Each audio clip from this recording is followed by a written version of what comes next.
ایران کی بے تنخواہ فوج۔ دیگر ممالک کی طرح پاکستان کے شیعہ عوام بھی ایران نواز ملاؤں کے جھانسے میں آ کر اپنی زندگی خطرے میں ڈالے ہوئے ہیں اور ایران کے بنائے ہوئے تاریک راہوں میں اپنی زندگیوں کو مشکلات میں ڈال رہے ہیں، جس کا فائدہ صرف اور صرف ایرانی ملاؤں کے توسیع پسندانہ جذبات کو تسکین کی صورت میں ملتا ہے۔ ایرانی نظام حکومت چونکہ نظریہ ولایت فقیہ پر قائم ہے، جس کا سادہ سا مطلب یہ ہے کہ تمام دنیا کے شیعہ ایک فقیہ کے ماتحت ہوں گے اور وہ فقیہ ان کے تمام امور کا ولی ہوگا، جس کو ولی فقیہ یا سپریم لیڈر کہتے ہیں۔ موجودہ ایرانی نظام کا پہلا سپریم لیڈر خمینی تھا اور اس کی وفات کے بعد علی خامنئی ہے۔ سپریم لیڈر کی بنیادی ذمہ داریوں میں سے ہے کہ وہ ایرانی انقلاب کو دیگر اسلامی ممالک میں برآمد کرے گا، یعنی ایرانی حکومت سپریم لیڈر کی قیادت میں دوسرے ممالک کو اپنی کالونیاں بنا کر ان پر قبضہ جمائے گی، چونکہ ایران خود اس قابل نہیں کہ وہ کسی ملک پر حملہ کرے۔ حسن روندی و شهید دریادار محمد ابراهیم همتی و شهید ناف سروان حمید قهرمانی و دهها شهید و صدها شهید سرفراز دیگر که در حراست و حفاظت و پاسداری از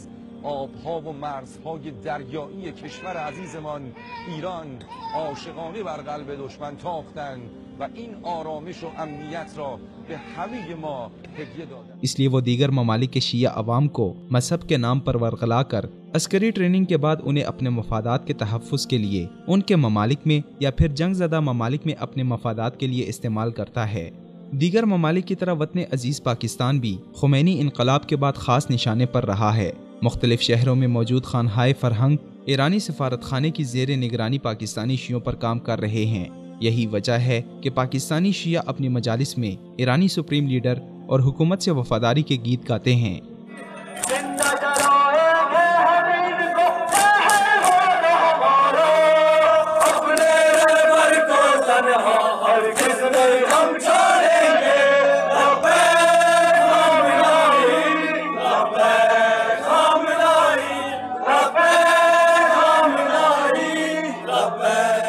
جبکہ اپنی مجالس میں ایرانی سپریم لیڈر کی تصاویر اٹھائے ہوئے ہوتے ہیں۔ دنیا میں کہیں بھی کوئی ایران نواز شیعہ دہشت گرد مقامی حکومت کے ہاتھوں گرفتار ہو، اس پر فرد جرم عائد ہو یا پھر اس کے بھیانک جرائم کی پاداش میں اسے سزائے موت دی جائے، تو رد عمل میں اس دہشت گرد کی حمایت کے لیے پاکستانی شیعہ اپنے ملاؤں کی قیادت میں سڑکوں پر نکل آئیں گے، اس ملک کو گالیاں دیں گے اور برا بھلا کہیں گے۔ لیکن ایران سے کلبوشن آئے، عزیر بلوچ کو وہاں سے اہداف ملیں یا پھر مہدی موسوی کراچی میں موجود قونصل خانے کی سرپرستی میں ٹارگٹ کلنگ کرتا پھرے، اس سے ان کو کوئی تکلیف نہیں ہوگی، بلکہ ڈکار مارے بغیر ہضم کر جاتے ہیں، کیونکہ یہ کارنامے یہ خود ہی انجام دیتے ہیں۔ محب وطن پاکستانی شیعوں کو چاہیے کہ وہ ایران نواز ملاؤں اور ان کے خطرناک ارادوں سے کنارہ کش ہو جائیں۔ کہیں ایسا نہ ہو کہ کل کو وہ عراق، شام اور یمن کے شیعوں کی طرح صرف افسوس کرتے پھریں اور ان کے ہاتھوں کچھ نہ لگے، کیونکہ ایران نہ تو ان کو قبول کرنے کے لیے تیار ہے، نہ ہی ان کو ایرانی عوام کے برابر سمجھتا ہے،